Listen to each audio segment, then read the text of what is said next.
mensagem do nosso Deus.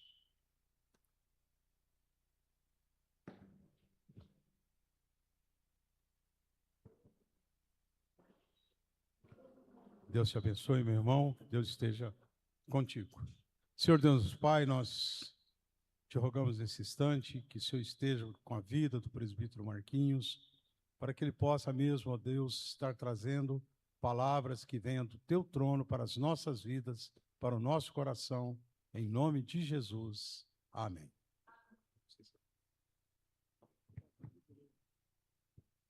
Som. A graça e a paz, irmãos. Amém. Vamos para a epístola, segunda epístola de Pedro, capítulo 3. Vamos ser bem breve aqui. Vamos estar lendo aqui um bom trecho do capítulo da segunda epístola de Pedro. E fazer aqui algumas considerações. E o texto, ele se aplica por si só. Ele é bem claro, bem coeso. Pelo menos aqui em minha Bíblia, ele tem uma boa estrutura, uma boa divisão, que já nos permite aí, então, desenvolver o que queremos transmitir através da palavra nesta noite. Segunda epístola de Pedro, então, capítulo 3, diz assim: Amados, esta é agora a segunda epístola que vos escrevo. Em ambas procuro despertar com lembranças a vossa mente esclarecida, para que vos recordeis das palavras que anteriormente foram ditas pelos santos profetas, bem como do mandamento do Senhor e Salvador, ensinado pelos vossos apóstolos, tendo em conta, antes de tudo, que nos últimos dias virão escarnecedores com os seus escárnios, andando segundo as próprias paixões, e dizendo: onde está a promessa da sua vinda? Porque desde que os pais dormiram, todas as coisas permanecem como desde o princípio da criação. Porque deliberadamente esquecem que de longo tempo houve céus, bem como terra, a qual surgiu da água e através da água pela palavra de Deus, pelas quais veio a perecer o mundo daquele tempo, afogado em água. Ora, os céus que agora existem e a terra, pela mesma palavra, têm sido entesouradas para o fogo, estando reservadas para o dia do juízo e destruição dos homens ímpios. Há, todavia, uma coisa, amados, que não deveis esquecer, que para com o Senhor um dia é como 1000 anos, e 1000 anos como um dia. Não retarda o Senhor a sua promessa, como alguns a julgam por demorada ou por tardia. Pelo contrário, ele é longânimo para convosco, não querendo que nenhum pereça, senão que todos cheguem ao arrependimento. Virá, entretanto, como ladrão o dia do Senhor, no qual os céus passarão com estrepitoso estrondo, e os elementos se desfarão abrasados. Também a terra e as obras que nela existem serão atingidas. Visto que todas essas coisas hão de ser assim desfeitas, deveis ser tais como os que vivem em santo procedimento e piedade, esperando e apressando a vinda do dia de Deus, por causa do qual os céus incendiados serão desfeitos e os elementos abrasados se derreterão. Nós, porém, segundo a sua promessa, esperamos novos céus e nova terra, nas quais habita a justiça. Por essa razão, pois, amados, esperando essas coisas, empenhai-vos por ser achados por ele em paz, sem mácula e irrepreensíveis. E tende por salvação a longanimidade de nosso Senhor, como igualmente nosso amado irmão Paulo vos escreveu, segundo a sabedoria que lhe foi dada. Amém, irmãos? Glória a Deus. Nós não vamos nos ater aqui nos detalhes escatológicos que a passagem nos traz, porque aí precisaria de vários dias, mas vamos ser aqui bem sucintos e breves, passando direto aqui para as aplicações da palavra de Deus. Bom, Pedro, ele escreve essa epístola, mais ou menos no ano 66 AD, ou dias de Cristo. O imperador da época ali era Nero, e Nero estava atormentando tanto Roma como os cristãos que se encontravam ali no Mediterrâneo e na Judéia. E Pedro, então, estava próximo ali a encarar a morte e ser crucificado. Assim como outros também, apóstolos, também encarariam a morte ou encararam a morte. E Pedro, então, escreve esta segunda epístola e a endereça aos irmãos, tratando de um assunto que lhe é pertinente, ou pertinente a toda a igreja cristã, a todos nós, que fala aqui a respeito da vinda de nosso Senhor e Salvador Jesus Cristo. Bom, a igreja estava sendo ali crescendo, porém havia ali algumas doutrinas ou alguns pensamentos helenísticos que estavam entrando e adentrando a igreja, pelo qual estava desviando alguns irmãos, bem como por dentro ali os judeus, através dos saduceus, dentre outros, que estavam se helenizando, também estavam ali tentando distorcer o pensamento da igreja. E Pedro, então, preocupado com a promessa de nosso Senhor e Salvador Jesus Cristo, escreve esta epístola, e aqui no final do capítulo 3, então, ele começa exortando os irmãos, e não só exortando os irmãos, mas ele evoca a autoridade do apóstolo Paulo. No último versículo que nós lemos, ele diz: bem como o nosso amado irmão Paulo vos escreveu segundo a sabedoria que Deus lhe tinha dado, e Paulo falou a respeito da vinda de nosso Senhor Jesus Cristo. Por isso ele começa a epístola aqui dizendo: amados, até agora, esta é a segunda epístola que vos escrevo, e em ambas, tanto na primeira como nessa segunda, ele diz: procuro despertar-vos com lembranças a vossa mente já esclarecida. Ou seja, este era um tema pertinente, recorrente entre os irmãos da igreja ali. É fato que a vinda de Jesus Cristo é a esperança da igreja. O apóstolo Paulo diz que se a nossa esperança se ater apenas a este mundo, nós então somos os mais miseráveis desta terra. Então, Jesus Cristo e a sua vinda é um tema pertinente, é a razão pela qual a igreja existe, é a razão pela qual nós caminhamos em direção. Mas até que esse dia chegue, nós temos que fazer a obra, nós temos que andar conforme os mandamentos do Senhor Jesus Cristo. Então, Pedro diz: eu venho despertar com lembrança a vossa mente que já é esclarecida. Vocês já sabem deste assunto, para que vos recordeis, para que vos lembreis das palavras que anteriormente foram ditas pelos santos profetas, bem como pelo mandamento do Senhor. Então, a vinda do Senhor, o desenrolar das últimas coisas, o fim de todas as coisas, o juízo final, era tema central entre os judeus, como também pelo nosso Senhor Jesus Cristo. Então, quando ele fala aqui pelos profetas, bem como pelo Senhor, ele está fazendo menção ao que Jesus Cristo disse, bem como ao que estava escrito nos profetas e na lei. Porque até então o cânon do Novo Testamento não estava fechado. Nós tínhamos aqui apenas epístolas escritas, e o Novo Testamento não estava sendo totalmente formado.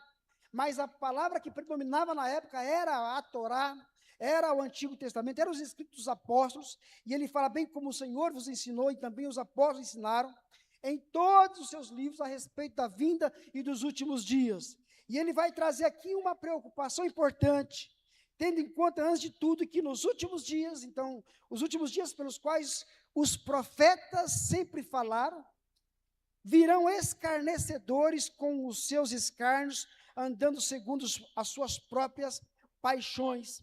E ele vai dizer aqui, onde está a promessa da sua vinda?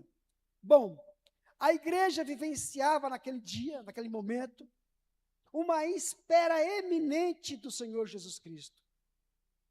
E o tempo estava passando, e aqui já se apresentavam alguns pensadores, alguns escarnecedores, dizendo: onde está a promessa da sua vinda?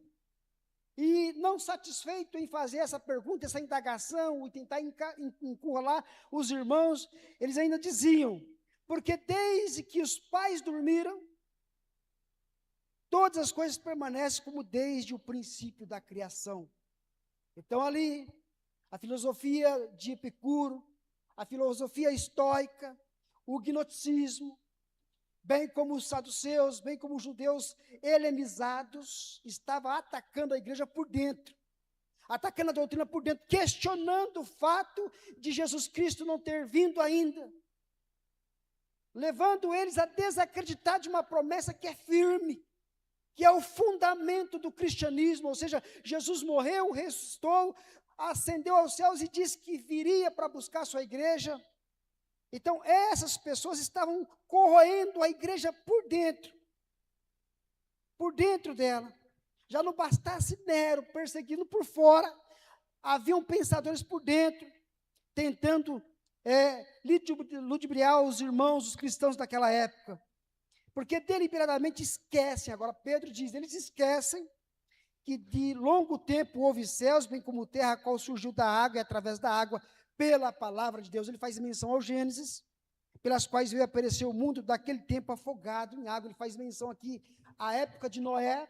Então ele está fundamentando aqui o seu pensamento e refutando esses tais pensadores que tentavam correr a igreja por dentro, e dizendo, ora, os céus que agora existem, e a terra pela mesma palavra tem sido entesourada, ela está guardada para o fogo, ou seja, para o juízo. Então o fogo aqui é juízo, estando reservada para o dia do juízo e destruição dos homens ímpios. Ou seja, a promessa que os profetas disseram, as palavras do Senhor Jesus Cristo, elas são verdadeiras e são atestadas pelos escritos, pelas evidências da criação, pelo criacionismo, e ele vai se concretizar. Então, Pedro vai dizer aqui, vai demonstrar aos irmãos a demora aparente pela qual eles estavam passando e porque Cristo ainda não havia vindo. Ele diz, há todavia uma coisa, amados, que não deveis esquecer. Isso se aplicou àquela época, se aplicou ao decorrer da história e se aplica a nós hoje. Porque nós nos apegarmos à promessa da vinda do Senhor Jesus Cristo é o maior motivo para uma vida de santidade nesta terra. O desapego da doutrina da vinda do Senhor Jesus Cristo evidentemente demonstra a frieza espiritual, a religiosidade sem uma prática, e aí por diante. Então, a vinda do Senhor Jesus Cristo é uma das maiores promessas que nos incentivam a permanecermos firmes e continuar caminhando com Ele. Há, todavia, uma coisa mais que não deveis esquecer. Então, aqui ele desperta as lembranças de uma mente esclarecida. Agora, aqui ele diz, vocês não devem esquecer. E esquecer o quê? Que para com o Senhor um dia, com 1000 anos, e 1000 anos como um dia. Ele faz aqui menção ao Salmo 90, demonstrando aqui que Deus não está preso ao tempo, não está preso ao tempo como nós estamos presos ao tempo. Deus, ele é eterno, sempre existiu, sabe de todas as coisas. Ele planejou tudo de antemão e vai concretizar, está concretizando no decorrer dos tempos.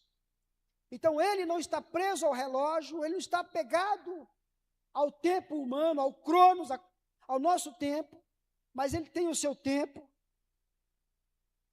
Mas a promessa diz, não retarda ao Senhor a sua promessa, ela não é tardia, ele não está retardando, muito pelo contrário, diz aqui, como alguns a julgam demorada.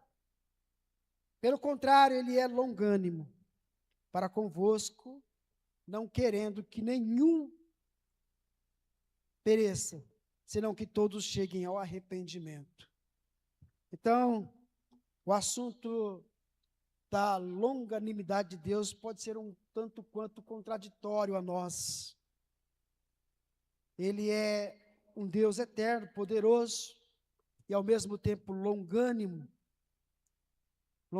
ou seja, ele, apesar de ser justo, justíssimo, ele é tolerante com algumas práticas pecaminosas, mas isso não quer dizer que ele vai deixar de agir, muito pelo contrário. O texto diz que ele é longânimo, querendo que nenhum pereça, mas que todos cheguem ao arrependimento, que todos venham a se arrepender de seus pecados. Então, o que o apóstolo está dizendo aqui, ele está reafirmando que de fato Jesus vai voltar, e ele vai dizer enfaticamente no versículo seguinte, mas ele está dizendo que este tempo pelo qual nós podemos achar que é demorado, ou alguns nos atacar dizendo onde está a promessa de sua vinda, essa aparente demora tem uma finalidade, e essa finalidade deve ser aplicada à nossa vida no dia a dia, no decorrer das nossas vidas. Deus é longânimo, querendo que nós venhamos a nos arrepender, não só nós, mas todos os homens que precisam ser salvos. Cheguem ao pleno arrependimento, para que olhem para trás, para que reavaliam as suas vidas, para que vejam se de fato estão no caminho, para que vejam se os pensamentos mundanos não têm influenciado a nossa mentalidade cristã.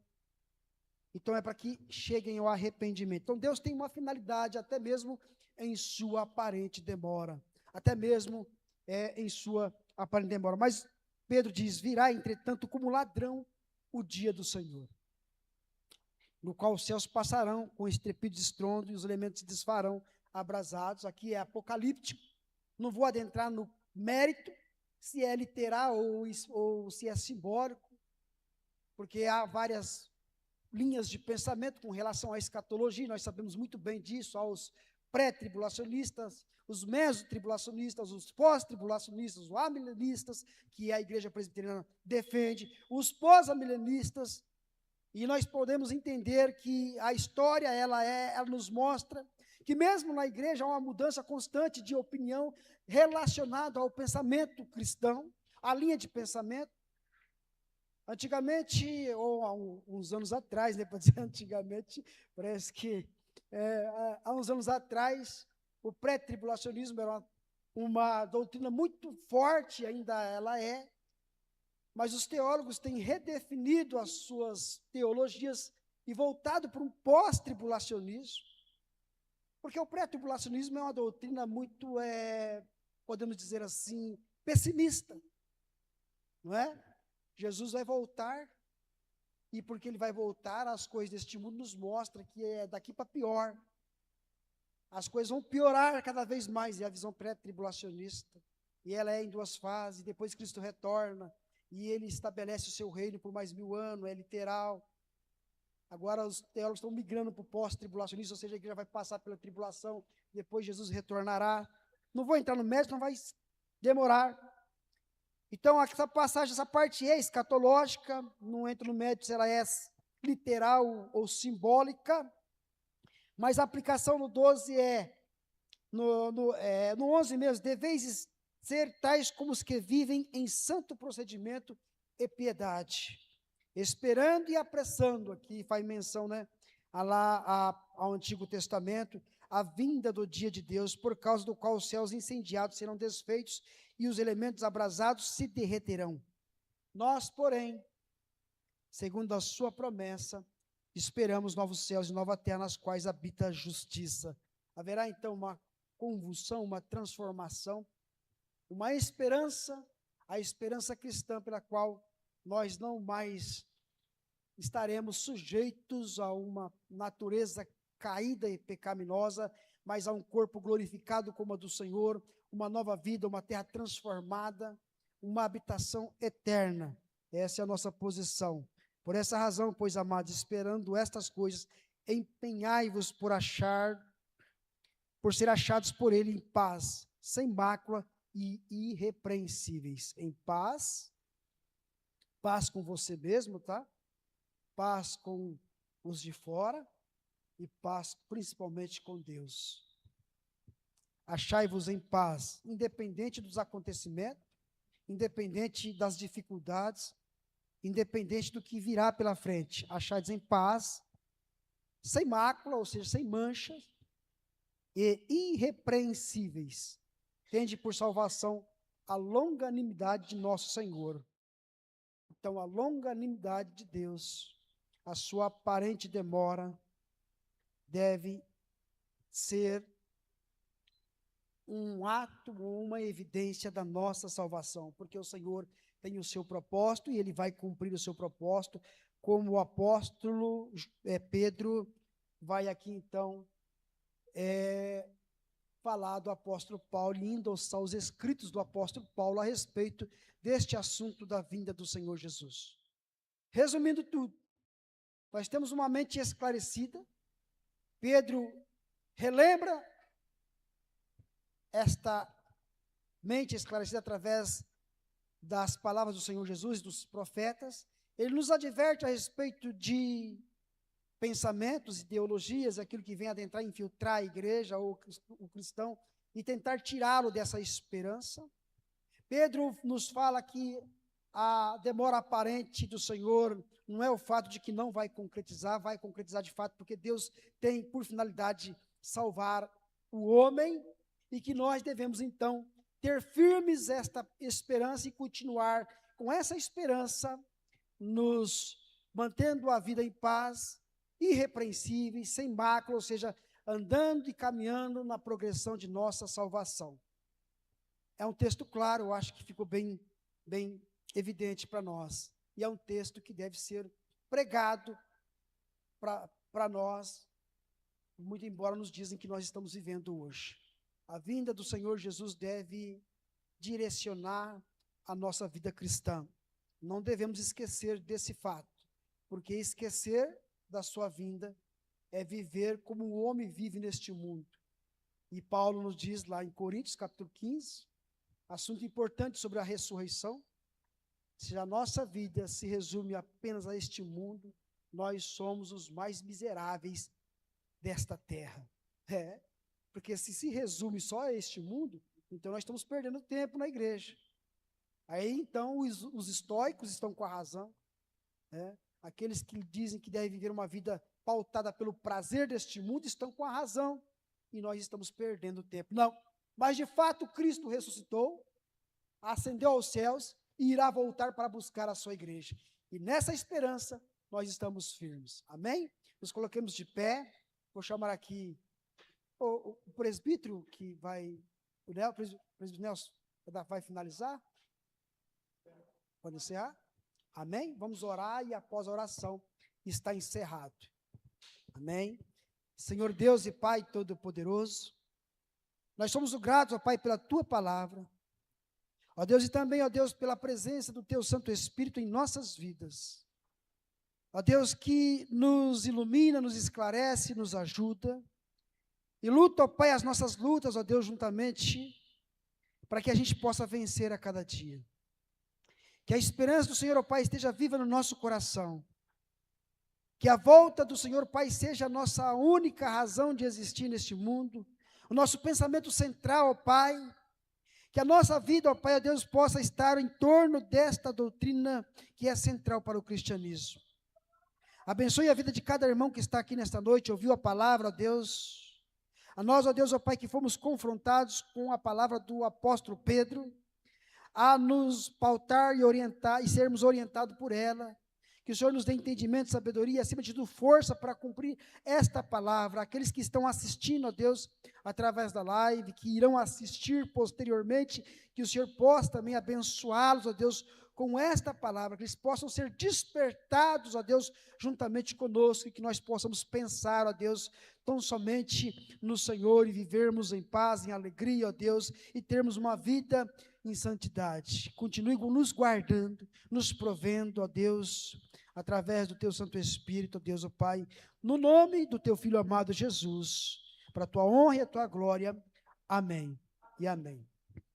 Amém, irmãos? Assim nós encerramos esta manhã, esse culto vespertino, e até a noite, que nós possamos voltar para adorarmos ao Senhor.